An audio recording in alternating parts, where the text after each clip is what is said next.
maraim-baovao fiombonam-bavaka anomboana ny tontolo andro miaraka amin'ny tompo isan'andro amin'ny enora sasany maraina ao amin'ny FJKM misotro fitiavana.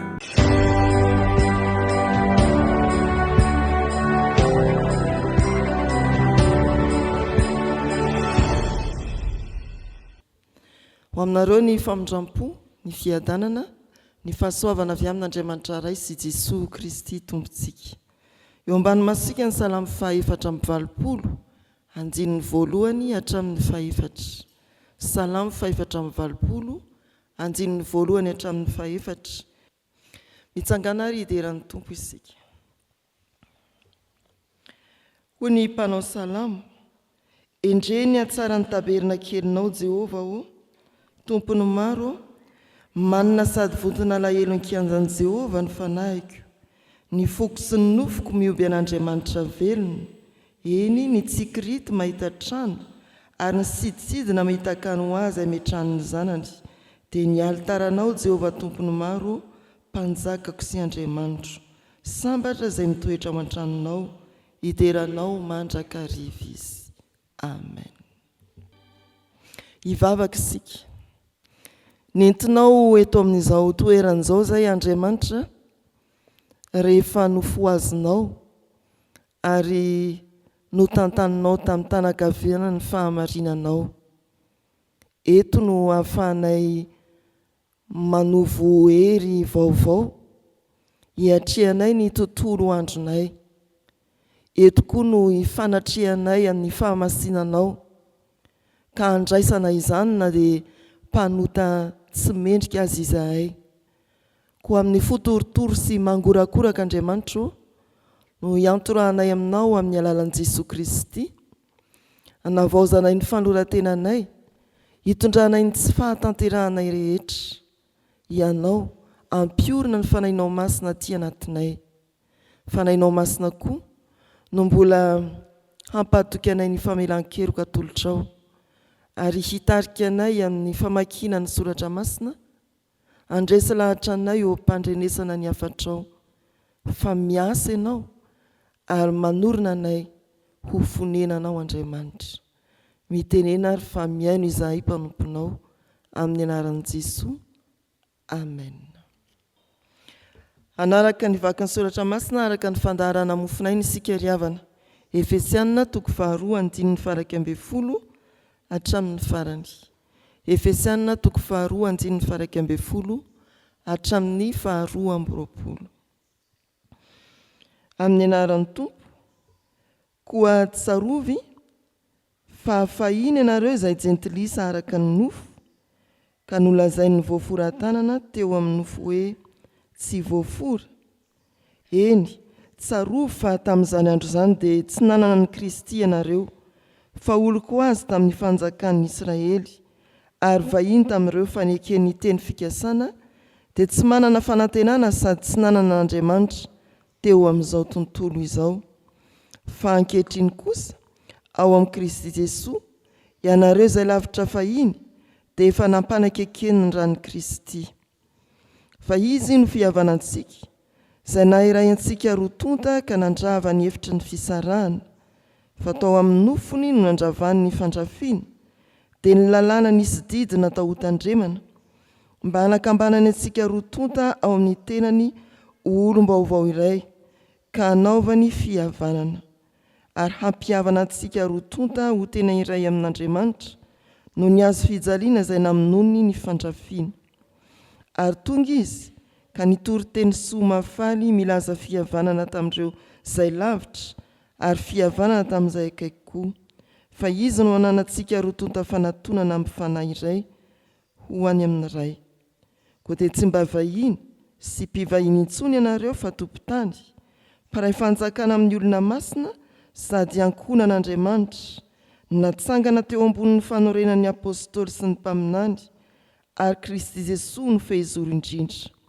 Ao aminy no irafetan'ny rafitra rehetra, mitombo tsara ho tempolo masina ao amin'ny tompo, ary ao aminy no miaraka orona koa ianareo ho fonenan'Andriamanitra amin'ny fanahy. Amen. Ray masino, manamasinana ny fahamarinana, ny teninao no fahamarinana. amen. Ola mpianatra antsika ny sitrapony tompo any ny fanahy masina ry havana mandritra ity fotoana ity. Ny andiny ny faharoa amby roapolo amin'ny anjara mofinaina izay nivakiana tamintsika teo no raisintsika ho fototry ny afatr'Andriamanitra amin'ny anaran'ny tompo manao hoe: ary ao aminy no miaraka orona koa ianareo ho fonenan'Andriamanitra amin'ny fanahy. Mampahafantatra ny asan'ny tompo ny soratra masina, ary amin'izany andininy tokana moratadidy Efesiana 2:2 zany, izay ampahafantarin'ny tompo antsika dia ny hoe manorina trano honenany Andriamanitra. Manorina trano honenany Andriamanitra. Asa lehibe zany raha amin'ny maha olombelona antsika. Raha ny fahendrena malagasy dia manao hoe tao-trano tsy efa nirery. Manorina trano fonenany Andriamanitra. Mampahafantatra ny amin'izany ry havana izao andiny tsoratra masina izao. Fa tsara ny mampatsiahy antsika ny bokin'ny Efesiana dia mampianatra ny amin'ny atao hoe fampihavanana. Fampihavanana amin'Andriamanitra sy fampihavanana amin'ny olona samy olona. Eto amin'izao toko faharoa izao dia ambaran'ny soratra masina fa namonjy tsy ankanavaka Andriamanitra nanjiosy zanaky ny teny fikasana, nantsoina hoe voafory, na ireo jentilisa, ambaran'ny vakiteny ery am-piandohana, manonona n'ireo jentilisa tonon'ireo jiso hoe tsy voafory. Natambatr'Andriamanitra tamin'ny famonjena no ny fahasoavany tao amin'i Jesosy Kristy ny olona rehetra, ny zanaky ny teny fikasana sy ny jentilisa. Ireo no ampiraisiny eo amin'ny andininy 120 hatramin'ny 9. Ampiraisiny ireo, ary rehefa vita ny fampiombonana dia atsangany ho trano tempoly n'Andriamanitra. Ao aminy no aorina koa ianareo ho fonenan'Andriamanitra amin'ny fanahy.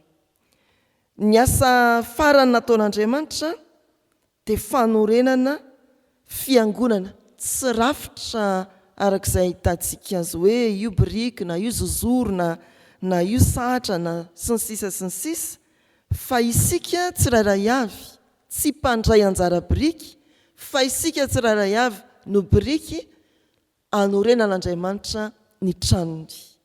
Tsy fotodrafitr'asa fa fotodrafitr'olona. Namonjy Andriamanitra tsy nanavaka, nanambatra ny voavonjy Andriamanitra ary atsangany ho trano fonenany ny kristianina tsirairay, ny fiangonana manontolo. Aorina miaraka. Tsy misy zany ry havana ny hoe zarery no mpino dia any an-trano any aho. Tsy misy ny milaza hoe za ihany ny atao hoe fiangonana. Marina fa ny atao hoe fiangonana dia izay nandray an'i Jesosy Kristy ho tompo sy mpamonjy, tsirairay, fa tsy mijanona eo. Rehefa voavonjy ianao dia natambatra na avy aiza na jiosy na jentilisa ary atsangana ho tranon'Andriamanitra. Tsy fiainan'olon-tokana ny fiainan'ny fiangonana, tsy fiainana mandeha irery ny fiainam-panompoana eo amin'ny fivavahana kristianina, fa fiainam-piombonana. Ataon'Andriamanitra miaraka isika atsangany ho tranony. Tsy ankonana miara-mivavaka koa dia hoe mirava ny fiangonana dia ndeha hiatrika fiaraha-misakafo-ndray eny an-trano, fa ny fiangonana dia tena fihosonana amin'ny mpino izay tahaka antsika. Mety hoe tena miombona be ny ankonana kristianina ny an-tranony, fa miavakavaka izy aty am-piangonana, mbola tsy fiangonana koa zany. Tsy mandeha irery, tsy raha-mpianakaviana ny fiangonana, fa raha ny ankonan'Andriamanitra. Ankonan'Andriamanitra. Dia hojerentsika koa ny hoe fonenana. Tsy andalovan'Andriamanitra zany ny fiangonana raha napetra ny fonena, fa tena hitoerany mihitsy. Ao ny tranon'Andriamanitra, ao anatin'ny tsirairay izay resy lahatra Andriamanitra ny monina, tsy mitensika hoe any an-danitra izy. Tonga dia voafitaky ny mpitory filazantsara amin'ilay fanontaniana mitaka hoe aizy Jesoa any an-danitra, mbola tsy indrain'i Jesoa zany ianao. Eritreretina koa zany ry havana, ao amin'izay mino sy matoky ary nandreny Jesoa Andriamanitra ny monina. Atambandreo na jiosy na jentilisa ary tonga toerana maharitra fonenan'Andriamanitra. Lay fitambarany fiangonana, lay fiombonany vahoakan'Andriamanitra dia lasa ivitoeran'Andriamanitra, en QG an'Andriamanitra. Tsy mitsidika fotsiny Andriamanitra fa mitoetra, tsy mandalo fotsiny izy fa tena monina. Izany koa dia fampianarany soratra masina ampatsivina ohatra ny ao amin'ny Jaona 1 manao hoe ny teny tonga nofo miara-monina amintsika. Amin'ny fanahy, ny fanahy masina no ahatsiarovana fa eo anivontsika Andriamanitra, ao anatintsika ny tompo. Ny fanahy masina koa mola manambatambatra antsika toy ny simenitra mahatonga ny fiangonana hahajoro ho fonenan'Andriamanitra. Rehefa miombona tsara isika, miaina ny fahamasinan'ny fiombonana isika fiangonana, dia hita eo ny fanatrehan'Andriamanitra. Tsapa avy hatrany hoe misy Andriamanitra ao aminao, misy Andriamanitra ao amin'ny ankonanao, misy Andriamanitra eo amin'ny fiangonana, ny fiombonany mpiara-mivavaka. Ny fiangonana miombona no fonenan'Andriamanitra ry havana. Eo amin'ny fiangonana indraindray dia mahasoa nefa tsy mahasoa ny fisian'ny sampana sy ny fikambanana. Mahasoa satria endriky ny tenan'ny Kristy araky ny Jaona 2:20 zany voaloboka ianareo ny sampany. Fa tsy mahasoa satria lasa mitory ny fisainan'olombelona, lasa fisaratsarana ilay nantenaina ho fanambarana ny fiombonana ao amin'ny Kristy, ka raikitra ny fialonana, raikitra ny fifaninanana tsy masina, misy ny fisarasarahana, misy ny finiavana samy haka ho azy, ary dia sarotra ny fampiraisana. Alao fisaran-tsaina ny fiezahana ampiombona ny fiangonana efatra eo anivon'ny FFKM, Hevero izay mba niainanao ny atao hoe FFPM, fampiasana firana ihany ve? Sa mba fantatrao inona ny asa iombonany FFPM? Ary aty indray, ahoana ny fiainantsika ny atao hoe firaisan'ny sampana? Ahoana ny fiainantsika ny atao hoe ireto anankitelo reto miara-tonga anio? Ahoana ny fiainan'ireo hoe mitambatra ao anatin'ny tahaka izao ireto sampana ireto? Raha vao madilo sofina ianao, miaino ny atao hoe fiombonana manomboka any amin'ny saodabitsatsika, ny saodaparitany, izay fiombonana ambolena aty amin'ny fitandremana, dia eritreritra ny hoe tena efa ao anatiko ve Kristy? Raha manahirakirana anao ny atao hoe fiombonana na ato anatin'ny fitandremana, ianao ilay tsy miditriditra any amin'ny sampana, ianao ilay tsy tiako miosinosina, ianao ilay tonga dia mody rehefa mirava tsy misy fivoriana mahatananao, raha izay no izy dia eritreritra ianao hoe tena narafitr'Andriamanitra ho fonenany ve aho, mandray anjara biriky na tena biriky ao anatin'ny fiangonana ve aho? Alao fisaran-tsaina hoe mandrafitr'Andriamanitra fa ity biriky ity tsy mety mipetraka mihitsy, dia maninona zany ilay fiangonana? Raha vao ianao ny tsy manaja ny fiombonana, dia tsy tomomba ny fiombonana io.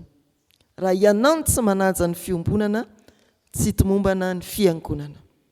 Raha olona ray fotsiny hevery hoe biriky anankiray ao anatin'ny trano no manivaka, dia efa ratsy io trano io, tsy pakatsony ny mpandrafitra ny trano, tsy mahay io. Feritreritra zany ry havana, tsy ny habean'ny trano no inona, fa ny fo miombona ao anatin'ny trano fiangonana, avy amin'ny kristianina tsirairay, avy amin'ny isan'ankohonana, avy any amin'ny tokantrano. Ry havana malala rehetra ao amin'ny tompo, raha tena miombona ny fiangonana, dia ho tsapan'ny olona avy hatrany fa tena fonenan'Andriamanitra itony trano lehibe tony. Foto-kevitra faharoa ho an'ny mpino tsirairay dia tsy maintsy ahatsapa isika kristiana tsirairay fa fonenan'Andriamanitra. Za fonenan'Andriamanitra, ianao fonenan'Andriamanitra. Misy isika mivavaka tia am-piangonana toy ny hoe isan'andro toy izao, fa any an-trano dia mpampisaraka, mpampiady, tezitra sy mandratra. Any am-piasana tsy miaina ny fahamarinana ary manatanteraka ho tamiafina. Miariary eo anatrehan'Andriamanitra nefa izany. Izany dia manam-porofo fa tsy mbola tanteraka ao amintsika ilay fananganan'Andriamanitra antsika ho isan'ny biriky amin'ny tranony. Ny hiverenana amin'ny soratra masina no iantsona antsika ry havana. Ilaina ny mamela an'Andriamanitra hiasa ao anatintsika ahatonga antsika tena ho tempolo ny fanahy masina. Hiasa eo amin'ny fiainantsika ahatonga antsika hajoro ho tena fonenan'Andriamanitra. Tsy misy ny fandehanana miangona ho zava-dehibe raha tsy toeran'Andriamanitra isika. Tsy zava-dehibe, tsisy dikany akory izay fandehanantsika aty amin'ny fiangonana raha tsy manaiky isika hitoeran'i Kristy ao anatintsika, ahatonga antsika ho biriky eo amin'ny tranon'Andriamanitra.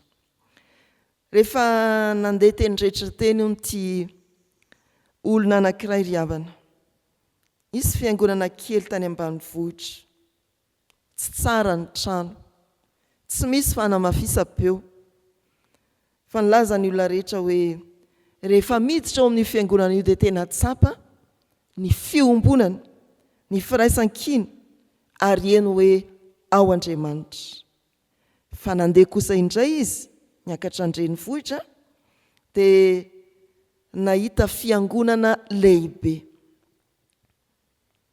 feno rehetra, fa rehefa niditra tao izy dia tsapany fa maina ny firaisan-kina ny fiangonana.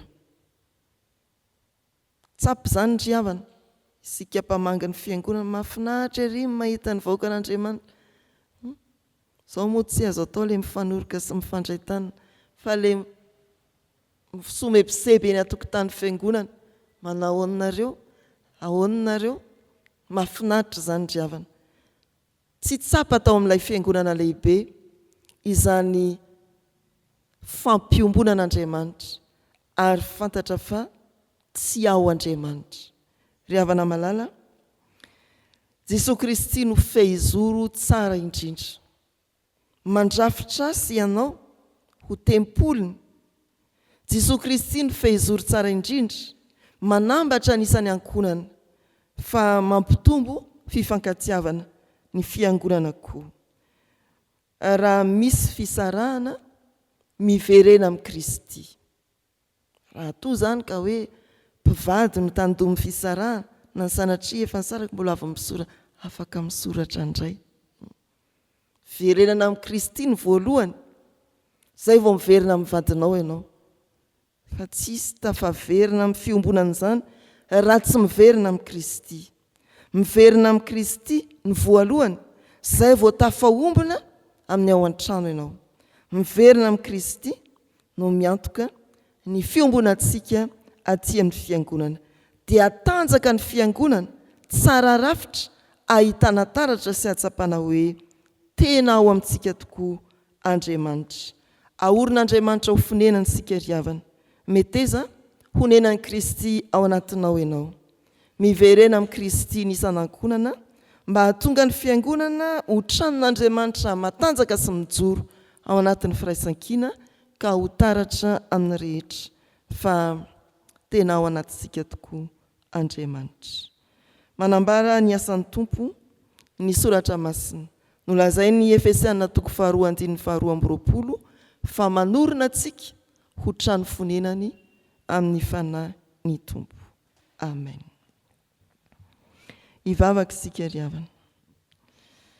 Jesosy Kristy isaoranay ianao fa tena vatolampy iorenanay fehizoro tsara indrindra. Nampatsiahanay ny soratra masina izay novakiana sy nitoriana fa tsy rafitra hita maso, trano tena mafy no atao hoe fiangonana ajoronao. Fa ny fiangonana dia izahay tsirairay avy mitambatra, ilay fonenan'Andriamanitra velona, ilay efa nampiantrano anao Kristy, izahay no fiangonana. Tsy olon'olona intsony izahay manomboka izao, tsy vavaka samy irery, tsy handala fotsiny ny fiainam-pianakaviana isan'ankohonana, fa tena hifanakaiky fo amin'ny mpianakavin'ny finoana, fa hairava ny tranonao Andriamanitra. Raha tsy miombona izahay, raha tsy miray iny izahay, tsy ao Andriamanitra, tsy eo anao Andriamanitra, tsy monina aminay ianao, raha tsy mitambatra izahay, natsanganao ny jios sy ny jentilisa, ho fonenanao Andriamanitra velona, izahay anisan'izany. Misaotra Tompo fa fahasoavana nahatonga anay ho isan'ny mpandrafitra ny tranonao. Ataovy mitoetra mahatoky eo amin'izay anjara toerana nametrahanao anay izahay, amin'ny fanompoana, amin'ny andraikitra sy ny raharaha andavanandro, amin'ny fiaina tokantrano, dia ho hitan'ny olona fa tena ho isan'ny fiangonana, tena anisan'ny fitaovana eo am-pelantananao mandrafitra ny tranonao izahay. Mivavaka aminao ary izahay Andriamanitra, ny amin'ny fiainanay andavanandro sy ny fiainan'ireo manodidina anay. Misy tsy salama any, ianao no anasitrana, hanangana azy tena ho fonenanao Andriamanitra. Misy manamanjoa any, ianao no ampionina sy ampahery. Misy very-hevitra noho ny olana samihafa, ianao no alalalaka ny lalany mba ahafahany mihoatra ireny olana ireny mahita ny voninahitra. Misy firenena maro izay miatrika ady sarotra, mbola lahazon'ny ady mandraka ankehitriny, mbola sahirana amin'ny tsy fanjari-tsakafo, mbola sahirana amin'ny firehan-kevitra politika tena mifanandrina ka tsy mampilamina. Misy firenena maro sahirana ny loza voajanahary, anisan'izany i Madagasikara. Amin'ireny Tompo, noho ny famindramponao dia hiditra an-tsehatra ianao ka hametraka ny fiadananao. Dia mivavaka izay ho an'ny fiangonana Tompo, ianao no ampahery ny fiangonana hijoroany ho vavolombelonao, ary ampiombona ny fiangonana manerana izao tontolo izao. Ianao ilay avy petraka hivavijery, ahita ny fiangonana miombona araka ny sitraponao, tena tranonao Andriamanitra.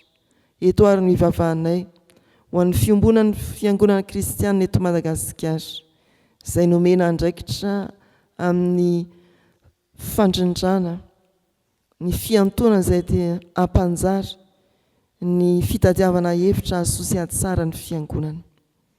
Ianao no anampy, ianao no anala ny mikitaotoana amin'ny lalana izorana ho fitariana. Mivavaka izay ho an'ny fiombonan'ny fiangonana protestanta eto Madagasikara, mba ho hitao Tompo ny fiombonana araka ny sitraponao, ary ho tazany manodidina rehetra fa ao amin'izany fiombonana masin'izany ianao Andriamanitra. Mivavaka izay ho an'ny synody FJKM izay ibeazanay ara-panahy, hitombonay ao aminao, mba samy hitombo tsara ho tempolo masina ao aminao ny kristianina tsirairay, ny isam-pitandremana, ny fikambanana sy ny sampana samihafa, ny isan'ankohonana. Entinay ambavaka ao anatin'izany sampana lehilahy kristianina eto amin'ity fitandremana ity, ny fikambanana mpitoroteny, katekista, ny mpiandry, ny vita fiofanana rehetra, ny tsanta ny fitiavana. Tompo, ataovy tena mahatakatra ny anton'ny aretanao teo amin'ny hazo fijaliana izahay, ka ampitombo hatrany ny fiombonana amin'ny fanompoana, ny firaisan-kina eo amin'ny fiatrehana, ny zavatra rehetra amin'ny fiangonana toy izao. Dia tsarovy Andriamanitra ny fiainanay manokana tsy miafina aminao. Avaozy ny fiainanay, avaozy amin'ny teninao. Tsarovy koa ny fiainanay sy ny ankonanay. Misy amin'izy ireny efa eny an-dalana mamonjy fianarana, misy mbola any an-trano amin'izay fikarakarana tsy maintsy atao, misy ny tsy miaraka aminay fa ny ampitan-dranomasina. Dia ianao Tompo ampimizara amin'ny fahasoavanao no hamangy azy ireny, hanorina ny fony ao aminao, ahatonga azy koa ho isan'izay biriky mandrafitra ny fiangonanao naizanaiza toerana misy azy.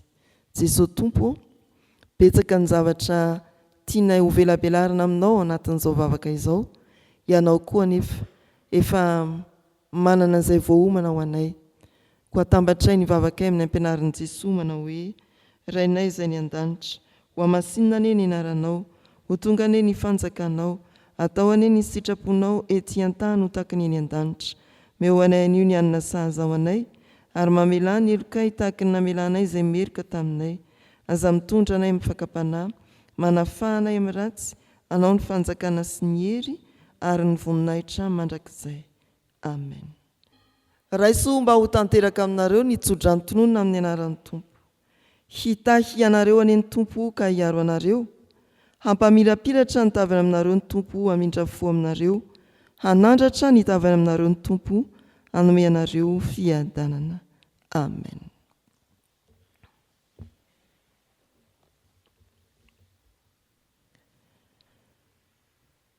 Ho an'Andriamanitra irery aneny ny voninahitra, amin'ny anaran'ny Ray sy ny Zanaka ary ny fanahy masina. Amen.